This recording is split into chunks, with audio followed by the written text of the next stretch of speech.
नमस्कार दोस्तों, मैं डॉक्टर किरण विजडम फाइनेंशियल एजुकेशन की तरफ से आपका फिर से स्वागत करता हूँ।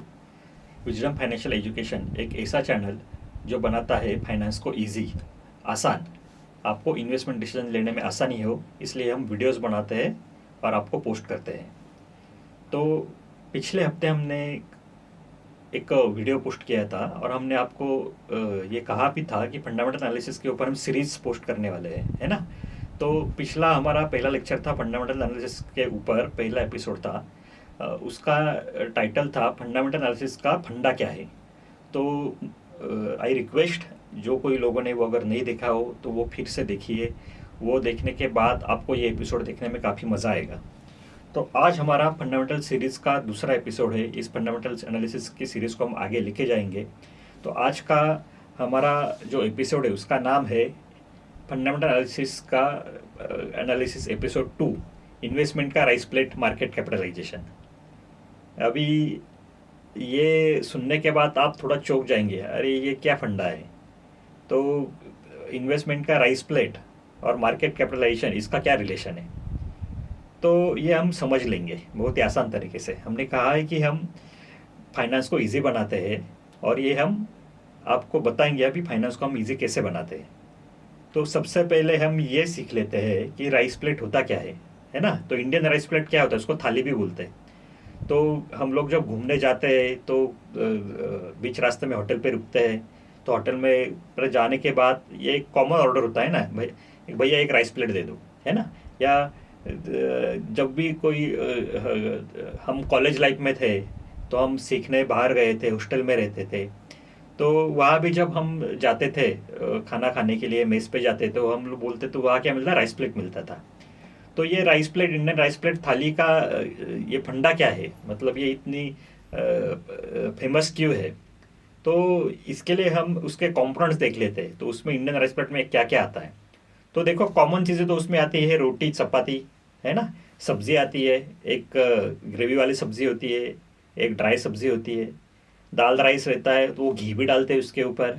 और एक स्वीट रहता है, स्वीट आप गुलाब जामुन ले लो या जलेबी ले लो, है ना, या मूंग दाल का शीरा ले लो। तो ऐसा अलग अलग स्वीट भी उसमें आता है। तो बाकी पापड़ चटनी ये भी होते हैं। तो उसके मेन कंपोनेंट्स जो होते हैं जिससे हमारा पेट भर जाता है वो रहता है रोटी चपाती सब्जी दाल राइस घी के साथ और स्वीट, है ना। तो ये मेन कंपोनेंट्स है राइस प्लेट के। अभी इसका इन्वेस्टमेंट के साथ क्या रिलेशन है ना। तो आप बोलोगे यार ये कुछ भी बोल रहे हैं यार, हमें तो स्टॉक मार्केट में इन्वेस्टमेंट करना है, तो ये राइस प्लेट समझ के हम लोग क्या करेंगे। तो चलो ये भी देख लेते हैं। तो आगे जाते हैं। इस राइस प्लेट को हम ठीक से समझ लेते हैं कि ये इतनी फेमस क्यों है। देखो, ये जो राइस और चपाती रहता है ना, इससे हमें मिलता है कार्बोहाइड्रेट्स। दाल पनीर, इससे इसमें प्रोटीन्स रहते हैं। घी और स्वीट में फैट्स होते हैं। और जो वेजिटेबल्स हम खाते हैं उसमें रहते हैं फाइबर कैल्शियम, है ना। तो हमारे शरीर को बैलेंस डाइट की ज़रूरत होती है। तो ये बैलेंस डाइट प्रोवाइड करने का काम ये राइस थाली, राइस प्लेट या इंडियन थाली करती है। तो उससे हमें क्या मिलता है, देखो मेन कंपोनेंट तो हमने देखा कि राइस और चपाती रहती है, उससे कार्बोहाइड्रेट्स मिलते हैं। तो बैलेंस डाइट में हमारे शरीर को 60% कार्बोहाइड्रेट्स की ज़रूरी रहती है। तो 60% की मात्रा में कार्बोहाइड्रेट्स हमारे शरीर को ज़रूरत रहती है। 20 to 25% फैट्स की ज़रूरत रहती है और 15 to 20% ज़रूरत रहती है प्रोटीन्स की। तो ये जब इस मात्रा में हमारे शरीर में होते हैं तो हम उसे कहते हैं बैलेंस डाइट। जो भी डाइट ये इतनी मात्रा में हमें कार्बोहाइड्रेट्स प्रोटीन्स एंड फैट्स हमारे शरीर को प्रोवाइड करता है तो उसी डाइट को हम बोलते हैं बैलेंस डाइट। और ये बैलेंस डाइट प्रोवाइड करने का काम करता है हमारा राइस प्लेट या इंडियन थाली। अभी ये तो हमने समझ लिया। अभी तक हमने ये नहीं बात की कि इन्वेस्टमेंट के बारे में बात कर रहे हैं तो राइस प्लेट के बारे में क्यों बात कर रहे हैं, है ना। हमें तो इन्वेस्टमेंट करनी है स्टॉक मार्केट में। तो ये राइस प्लेट समझ के हम क्या करेंगे, बैलेंस डाइट हमें समझ के क्या करना है। चलो ये भी बात समझ लेते हैं। तो उसके पहले हम एक बात समझ लेते हैं। अब इन्वेस्टमेंट की तरफ हम जाते हैं। तो इन्वेस्टमेंट में आज हम डिस्कस करेंगे मार्केट कैपिटलाइजेशन, है ना। तो मार्केट कैपिटलाइजेशन आखिर होता क्या है। मार्केट कैपिटलाइजेशन कोई भी कंपनी का अगर निकालना है तो उसका एक सिंपल फॉर्मूला है, वो है market price into number of shares. अब एक कोई भी कंपनी ले लो, ABC नाम है उस कंपनी का। अभी वो मार्केट में जो प्राइस है उसका, है ना, जो ट्रेड कर रही है वो 100 रुपया है, ऐसा हम मान के चलते हैं कि 100 रुपया पे 100 रुपया उसका मार्केट प्राइस है, और नंबर ऑफ शेयर्स है 10,000। तो उसका मार्केट कैपिटलाइजेशन क्या हो गया, तो 100 इंटू 10,000, तो 10 लाख। तो 10 लाख से ABC कंपनी का मार्केट कैपिटलाइजेशन हो गया।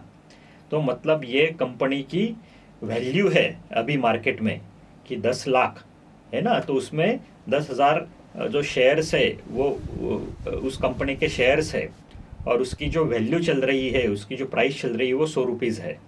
तो हम सीधा क्या करते हैं, मार्केट प्राइस को नंबर ऑफ शेयर से मल्टीप्लाई कर देते हैं, तो हमें मिल जाता है मार्केट कैपिटलाइजेशन।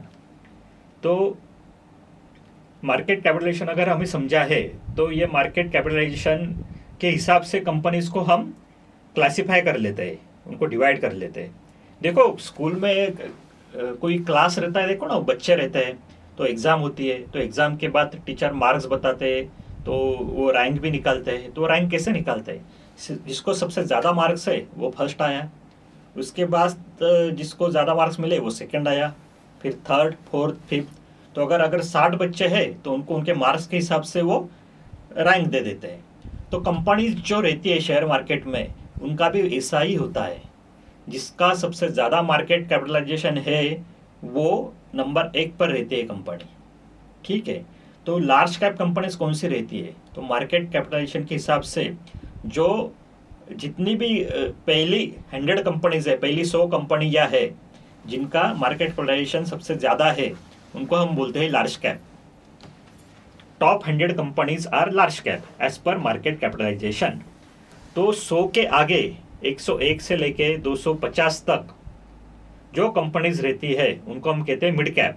अभी ये भी मार्केट कैपिटलाइजेशन के हिसाब से ही है, और मार्केट कैपिटलाइजेशन के हिसाब से 251 से आगे जो भी कंपनीज आते हैं उसे हम बोलते हैं स्मॉल कैप। ठीक है, तो ये हो गया कंपनीज का क्लासिफिकेशन, इसे हम बोलते हैं कंपनी मार्केट कैपिटलाइजेशन, और उसके हिसाब से कंपनीज का क्लासिफिकेशन। तो लार्ज कैप कंपनी जैसे आपने नाम सुना है, रिलायंस, HDFC, इन्फोसिस, TCS, है ना, ये बड़ी बड़ी कंपनीज है, उनका मार्केट कैपिटलाइजेशन बहुत ज़्यादा है, इसलिए हमें इनको लार्ज कैप कंपनीज कहते हैं उनको।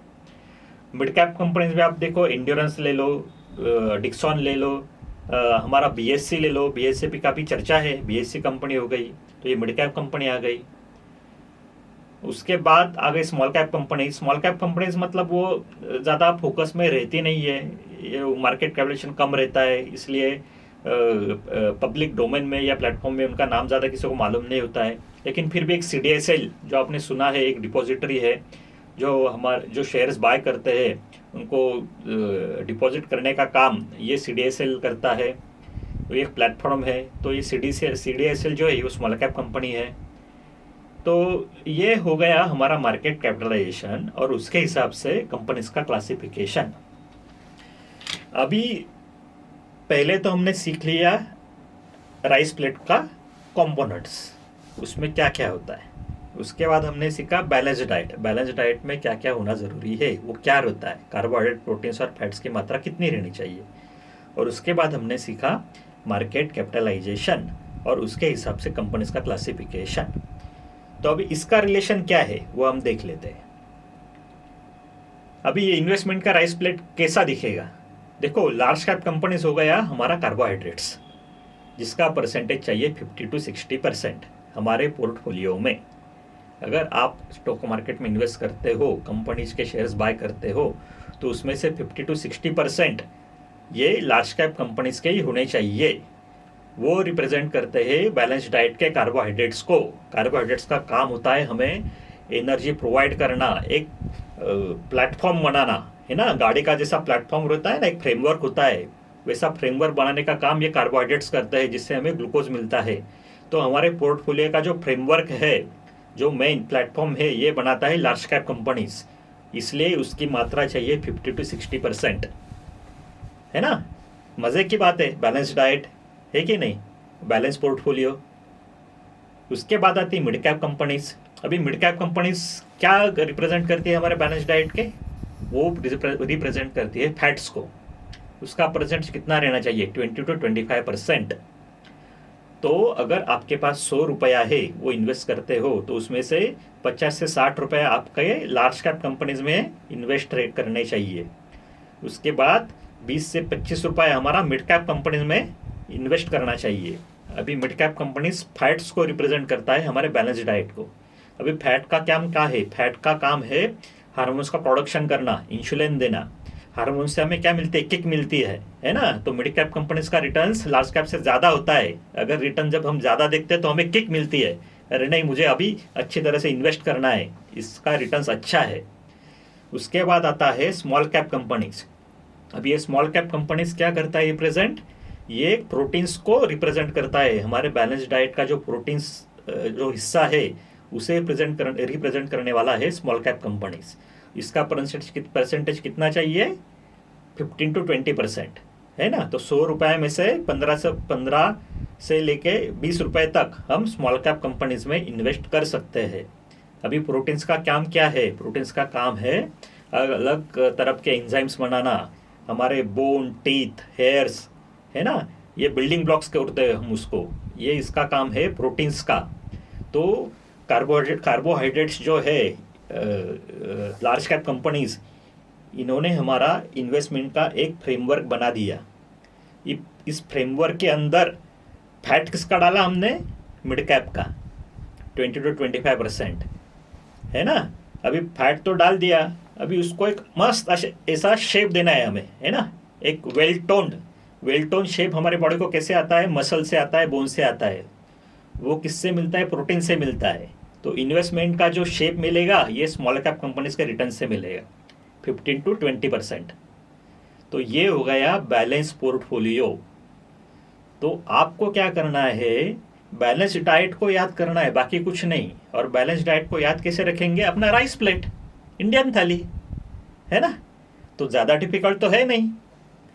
अभी ये अलग अलग इन्वेस्टमेंट एडवाइज़र है, काफ़ी सारे प्लेटफॉर्म्स है, वो सलाह देते हैं ये करो वो करो वो करो, तो कन्फ्यूजन हो जाता है यार कैसे इन्वेस्ट करना है, क्या करना है। तो इतना डिफिकल्ट तो है ही नहीं, इन्वेस्टमेंट तो ईजी है। हमें क्या करना है? सिर्फ याद रखना है बैलेंस डाइट। बैलेंस डाइट के लिए क्या याद रखना है? तो राइस प्लेट, इंडियन थाली, उसमें क्या क्या आता है? कार्बोहाइड्रेट, प्रोटीन्स, फैट्स, उसका मात्रा भी हमने आपको दे दिया। तो ये हो गया हमारा इन्वेस्टमेंट का राइस प्लेट, है ना? टेस्टी। तो इस तरह से अगर आप राइस प्लेट खाते हो 15-20 साल, तो मस्त हेल्दी हो जाओगे आप, कोई आपको बीमारी नहीं होगी, आप अच्छा इंश्योरेंस रहेगा, आप लाइफ एंजॉय भी करोगे। तो ये बैलेंस पोर्टफोलियो आपको बनाना है। तो ये था आज का हमारा फंडामेंटल एनालिसिस का दूसरा पार्ट, मार्केट कैपिटलाइजेशन और उसके साथ इन्वेस्टमेंट का राइस प्लेट। मैं आशा करता हूँ आपको ये एपिसोड पसंद आया होगा। अगर पसंद आया हो तो प्लीज़ लाइक कीजिए, कमेंट कीजिए, सब्सक्राइब भी कीजिए, क्योंकि हम ये देख रहे हैं कि लोग वीडियो देखते तो है लेकिन कमेंट नहीं करते और सब्सक्राइब भी नहीं करते। अगर सब्सक्रिप्शन बढ़ेंगे तो हमें और मज़ा आएगा ऐसे वीडियोज़ हमें बनाने के लिए।